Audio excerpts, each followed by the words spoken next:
Bonjour et bienvenue. Aujourd'hui, on va se pencher sur un terme qui peut faire un peu peur, la souveraineté numérique. Oui, un mot qui sonne très grand, très politique, presque. C'est ça, on pense aux États, aux géants du web, mais on va voir que ça nous concerne de très très près. C'est même une question, au fond, assez intime. Absolument. Et pour bien comprendre, on va s'appuyer sur le guide Souveraineté numérique proposé par Domorex. On va explorer ensemble le tout début. Le premier chapitre donc, Voilà. le chapitre 1, Pourquoi parler de souveraineté numérique aujourd'hui? c'est la question de base. En quoi est-ce que ça nous touche au quotidien? L'objectif, c'est vraiment de dédramatiser tout ça, de comprendre comment le numérique est devenu si central dans nos vies, souvent sans qu'on s'en aperçoive. Et surtout, comment anticiper quelques soucis sans devoir tout changer, sans devenir un expert? Pour que ce soit concret, ce chapitre commence par une petite histoire, celle de Monique. Oui, Monique, 66 ans. Elle vient de prendre sa retraite. Alors Monique, ce n'est pas une passionnée d'informatique, hein? Non, pas du tout. Elle se débrouille pour l'essentiel. Recevoir des messages de la famille sur son téléphone, Consulter son relevé de retraite sur l'ordinateur, prendre un rendez-vous médical en ligne. les usages de base quoi. Le portail de sa ville pour une démarche. Rien de fou. Voilà. Sauf qu'un matin, ça coince. Elle veut se connecter à un site administratif. Et là, accès refusé. Elle essaie une deuxième fois, plus attentivement. Toujours pas. Et au bout de la troisième tentative, le message qu'on connaît tous, compte bloqué.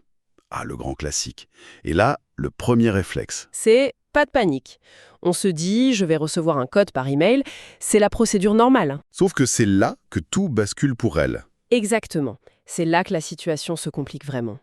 Elle va pour ouvrir sa boîte mail principale, et là, impossible de se connecter. Elle est bloquée aussi. Et en quelques minutes, elle réalise l'impasse. Pour débloquer le site administratif, il faut l'email. Mais l'email lui-même est inaccessible. Elle est coupée du monde.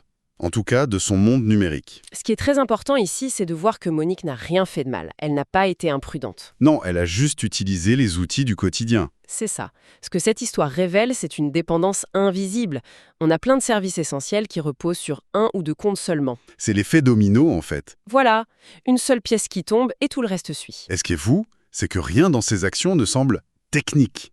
Et pourtant, Pourtant, quasiment tout passe par des services en ligne aujourd'hui.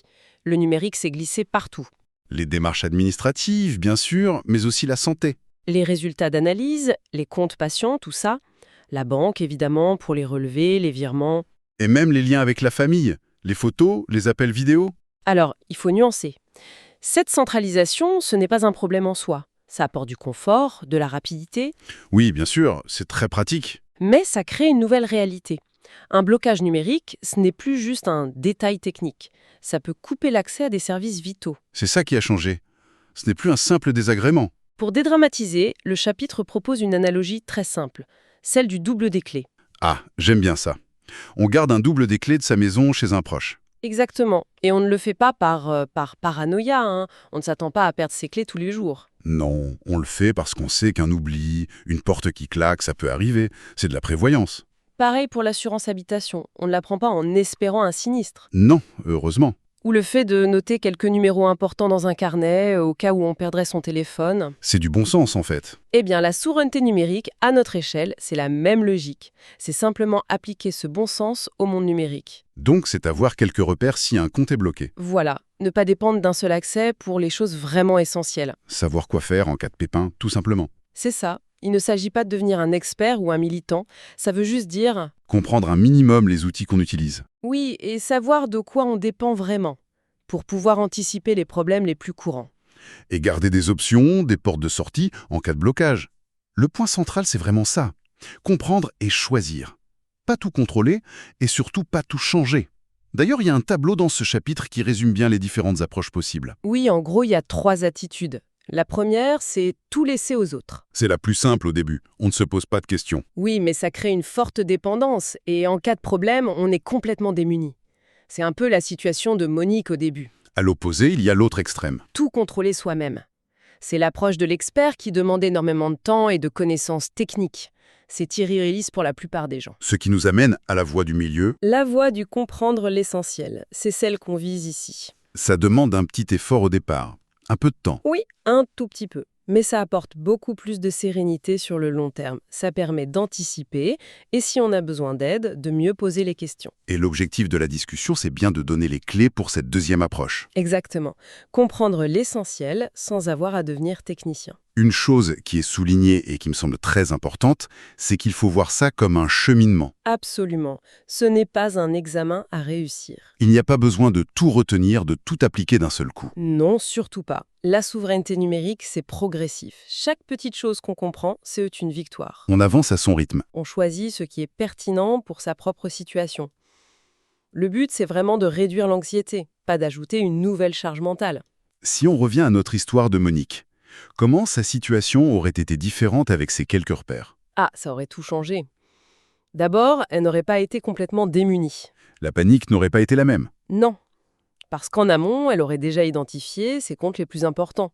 Ceux de l'administration, de la santé, de la banque. Elle aurait une sorte de carte de son propre territoire numérique. C'est une bonne image. Et elle aurait peut-être noté quelque part, sur papier, dans un endroit sûr, les noms de ses services. Et les démarches possibles pour les récupérer. Du coup, même si elle doit demander de l'aide à un proche, La conversation est beaucoup plus claire que rien ne marche. Elle peut dire « Mon compte X est bloqué, voilà les infos que j'ai ». on voit bien que le but, ce n'est pas d'éviter tous les problèmes. Ça, c'est impossible. Non. Le but, c'est de ne plus être totalement perdu quand un problème arrive. Alors, si on devait synthétiser, les tout premiers pas concrets à retenir de ce chapitre. Pas pour tout faire, mais juste pour commencer à y penser. La toute première étape, avant même d'agir, c'est juste de prendre conscience. Réaliser le nombre de services importants qui passent par le numérique dans sa vie. C'est ça, juste y penser. La deuxième étape, c'est d'identifier. Mentalement ou sur un bout de papier, repérer un ou deux comptes qui sont vraiment vitaux. Par exemple, la fameuse boîte mail qui reçoit tous les codes de réinitialisation. Exactement. C'est souvent elle la clé de tout.